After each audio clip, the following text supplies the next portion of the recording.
Hi guys, welcome back to my YouTube channel the SCP study. हम पढ़ रहे थे राजस्थान में हस्तकलाओं के बारे में, जिसमें हमने कुछ हस्तकलाएं पढ़ ली थी। उसी सीरीज को आगे बढ़ाते हैं और पढ़ते हैं अगली हस्तकला के बारे में, जिसका नाम आता है पिछवाइयां हस्तकला। तो चलिए शुरू करते हैं।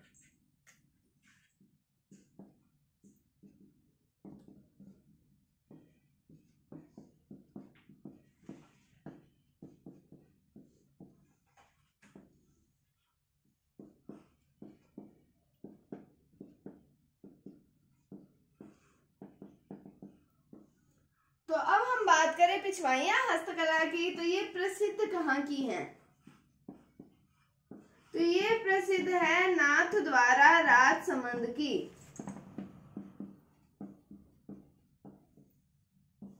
किसकी बात कर रहे हैं हम? पिछवाइयां हस्तकला की बात कर रहे हैं। कहाँ की प्रसिद्ध है?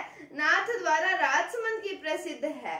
अब इसमें क्या होता है कि श्री कृष्ण जी की मूर्ति के पीछे, किनकी मूर्ति के पीछे? श्री कृष्ण जी की मूर्ति के पीछे एक कपड़े पर श्री कृष्ण की बाल लीलाओं का और गायों का मनोरम दृश्य और आसमान का अंकन, ये सब दिखाया जाता है। किसके अंदर? पिछवाइयों के अंदर। क्या दिखाया जाता है? श्री कृष्ण की मूर्ति के पीछे एक कपड़े पर श्री कृष्ण की बाल लीलाओं और गायों का मनोरम दृश्य, आसमान का दृश्य का अंकन, ये सब दिखाया जाता है पिछवाइयों में। तो श्री कृष्ण की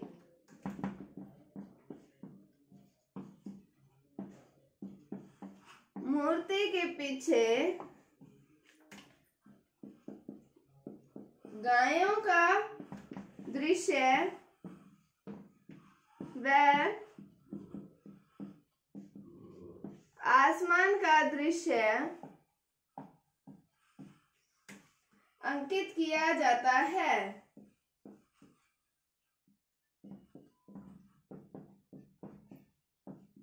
तो कहाँ की प्रसिद्ध है पिछवाइयां हस्तकला? नाथद्वारा राजसमंद की प्रसिद्ध है। और इसके अंदर श्री कृष्ण की मूर्ति के पीछे एक कपड़े के ऊपर गायों का दृश्य और आसमान के दृश्य का अंकन जो है वो किया जाता है। अब हम बात करें कि पिछवाई के प्रमुख कलाकार कौन से आते हैं, तो वो आते हैं लच्छीराम। कौन से आते हैं? लच्छीराम।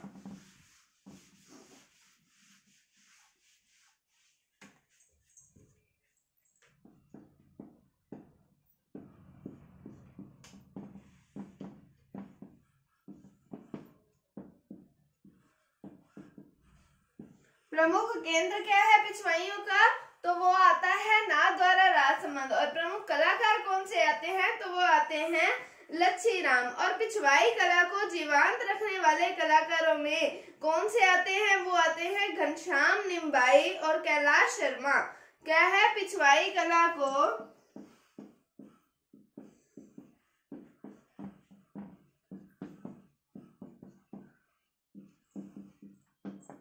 जीवंत रखने वाले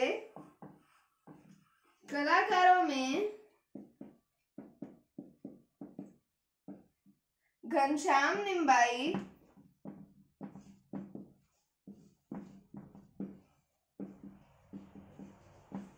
व कौन से शर्मा है? कैलाश शर्मा प्रमुख हैं।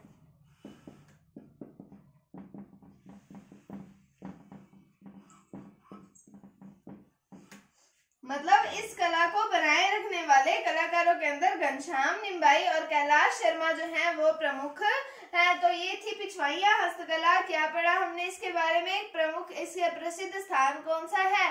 नाथद्वारा राजसमंद यहाँ की प्रसिद्ध है। और फिर हमने देखा श्री कृष्ण जी की मूर्ति के पीछे एक कपड़े पर कृष्ण की बाल लीलाओं का, उनकी गायों का और आसमान के दृश्य का अंकन किया जाता है। और फिर हमने देखा इसके प्रमुख कलाकार कौन से आते हैं, तो लच्छीराम जी आते हैं। और इसको जीवंत रखने वाले कलाकारों में किनको श्रेय दिया जाता है? तो वो घनश्याम निम्बाई और कैलाश शर्मा जो हैं उनको दिया जाता है। अब हम बात करते हैं अगले हस्तकला के बारे में, जिसका नाम आता है पाने हस्तकला।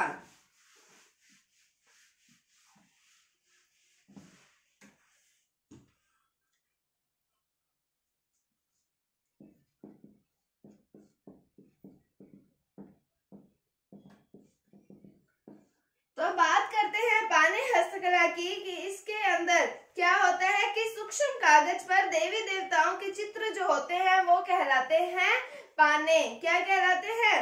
पाने। सूक्ष्म कागज पर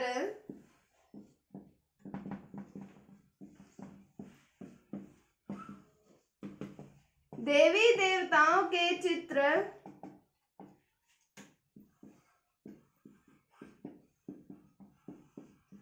पाने कहलाते हैं। सूक्ष्म कागज पर देवी देवताओं के चित्र क्या कहलाते हैं? पाने कहलाते हैं। और राजस्थान में श्रीनाथ जी के पाने सबसे सुंदर माने जाते हैं। ये इंपॉर्टेंट बात आती है क्या? राजस्थान में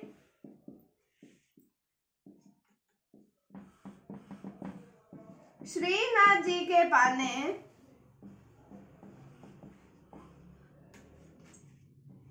सबसे सुंदर माने जाते हैं।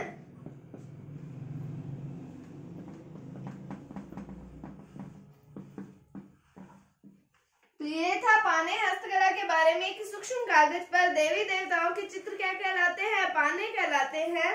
और राजस्थान में श्रीनाथ जी के पाने जो हैं वो सबसे सुंदर माने जाते हैं। अब हम बात करते हैं कुछ छोटी छोटी हस्तकलाओं के बारे में जिनके हमें सिर्फ प्रसिद्ध स्थान या फिर उनके प्रमुख केंद्रों की ही बात करनी है, उनसे इसके अलावा और कोई प्रश्न नहीं पूछा जाता।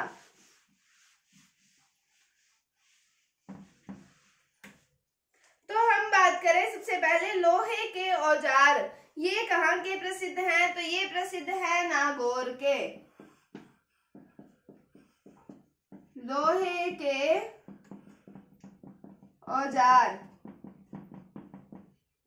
कहाँ के प्रसिद्ध हैं? नागौर के। फिर हम बात करें कि खेल का सामान, ये कहाँ का प्रसिद्ध है? तो ये है हनुमानगढ़ का। खेल का सामान कहाँ का प्रसिद्ध है? हनुमानगढ़ का प्रसिद्ध है। उसके बाद हम बात करें सोप स्टोन या फिर रमकड़ा उद्योग की। इसकी सोप स्टोन या फिर रमकड़ा उद्योग की ये कहाँ का प्रसिद्ध है? ये गलियाकोट डूंगरपुर का प्रसिद्ध है। सोप स्टोन या फिर रमकड़ा उद्योग